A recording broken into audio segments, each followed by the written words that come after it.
Le laboratoire départemental d'analyse de l'Ain, c'est un service du département de l'Ain. Il est situé sur Bourg-en-Bresse, sur 2 sites géographiques différents mais proches. Il y exerce 2 types d'activités. Sur son site santé animale, il effectue des analyses de surveillance des principales maladies des cheptels, que ce soit vis-à-vis de maladies réglementées officielles ou vis-à-vis de maladies qui sont gérées par les organisations sanitaires d'élevage. Il y effectue également des analyses d'aide au diagnostic lors de survenue de pathologies en élevage. Sur son site agroalimentaire, il effectue des analyses de produits alimentaires pour vérifier la qualité hygiénique des produits, leur composition et aider les professionnels de l'agroalimentaire à valider leur DLC. Sur ce site, il y dispose également d'un service de prélèvement et collecte d'échantillons et d'un service d'audit et de formation. 40 personnes travaillent au laboratoire, qui est agréé par le ministère de l'Agriculture et également accrédité par le Comité français d'accréditation, le COFRAC. Les méthodes d'analyse qu'il utilise, ce sont des méthodes normalisées ou validées par la FNOR. Bonjour, donc je m'appelle Michael Cordier, je suis associé au GEIC de Baritel à Chavaria avec mon beau-frère Éric Berger sur une exploitation de 280 animaux avec une surface de 105 hectares. Nous produisons 900 000 litres de lait. C'est très important de connaître son statut vis-à-vis de la BVD. C'est une maladie qui fait des ravages dans les élevages. Souvent, les veaux qui sont hippies, donc les veaux qui sont positifs, on les considère hippies, c'est des moins-values. Et donc on est obligé de les euthanasier. Voilà. La première étape, c'est mettre en place le trocard sur la pince, tout simplement. On va vers l'oreille du veau, on positionne la boucle et on agrafe. Cette manipulation, elle sert à prélever du cartilage sur l'animal. Une fois le prélèvement fait, donc je remets le petit capuchon sur le trocard qui m'est resté sur la pince. Je remplis les documents nécessaires, je le mets en enveloppe et je le porte à la poste.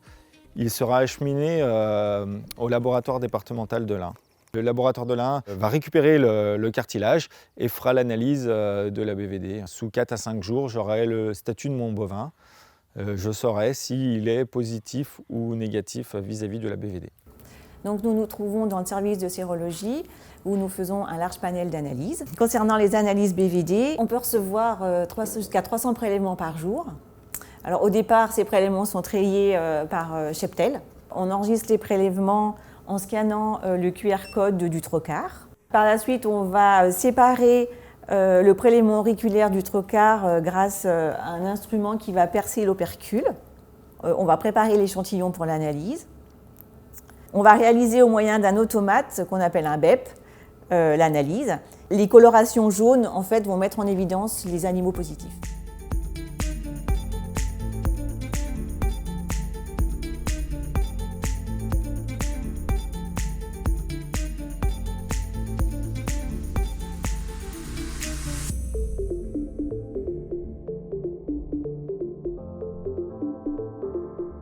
Ici, l'autopsie est une étape importante dans l'aide au diagnostic parce qu'elle va nous permettre de repérer des lésions et éventuellement de prélever des organes en vue d'examens complémentaires. Par exemple, des examens comme de la bactériologie, on pourra identifier des germes responsables et ainsi mettre en place un traitement pour les autres individus du troupeau. Et surtout, lors d'autopsies de volailles, l'examen parasitaire est systématiquement réalisé de manière à avoir une vue d'ensemble de l'état parasitaire de l'animal, voire même du lot. On peut également réceptionner des prélèvements de fesses à partir desquels on va rechercher les œufs de parasites et donc pouvoir identifier des vers, des protozoaires, des coccidies présents dans le prélèvement. Ainsi, l'éleveur, le vétérinaire pourra mettre en place un traitement antiparasitaire en cas de besoin.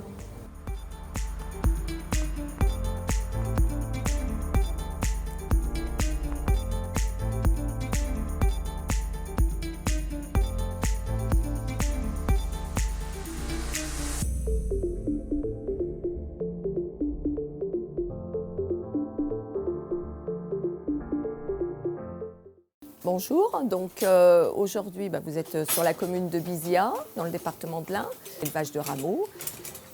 Nous exploitons 53 hectares avec un troupeau de 110 chèvres à peu près, où nous transformons le lait en fromage de chèvre au lait cru et nous commercialisons nous-mêmes.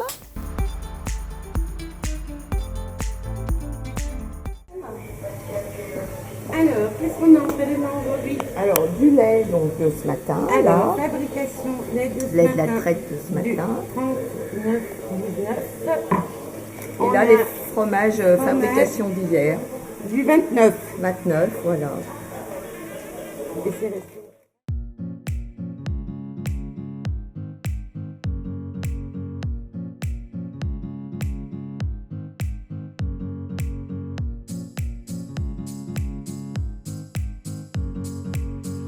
Alors nous faisons contrôler 4 fois par an le lait et le fromage afin de vérifier que tout se passe bien, que nous sommes dans les normes.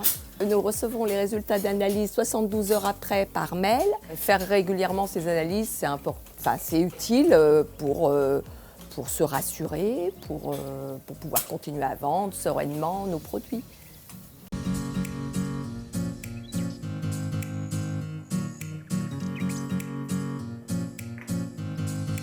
Après réception des échantillons, ceux-ci sont passés dans le service de préparation. Ils sont analysés et préparés sous un poste de sécurité microbiologique, stérilement, pour être traités pour dénombrement, des germes, des critères d'hygiène des procédés ou éventuellement pour des recherches de critères de sécurité alimentaire comme des salmonelles ou Listeria monocytogenes. Après préparation, donc, ils peuvent être traités soit par méthode automatisée de type tempo ou alors par méthode traditionnelle en boîte, c'est-à-dire on ensemence l'échantillon et ensuite on coule les milieux de culture qui sont maintenus en surfusion. Donc on réalise ici des autocontrôles qui sont obligatoires. On a à peu près 500 clients dont une centaine de producteurs. Donc ça représente à peu près en termes de producteurs laitiers, on va dire 200 analyses de fromage par an et puis un peu moins d'une centaine de laits par an. On réalise aussi des recherches dans des cas de listériose dans les cheptels par exemple, où on retrouve sur les produits laitiers ce type de germes qui sont des germes pathogènes. Et donc on aide les éleveurs dans ces périodes-là pour essayer de retrouver l'animal qui pose problème en faisant des analyses de lait. On essaye de sécuriser l'aliment et le cheptel de l'éleveur.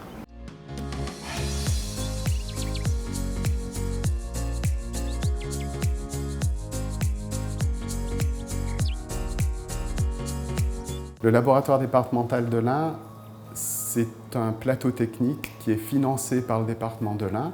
C'est une structure qui est indépendante et impartiale et qui vise à la réactivité et la proximité auprès des filières locaux-régionales de l'élevage et de l'agroalimentaire.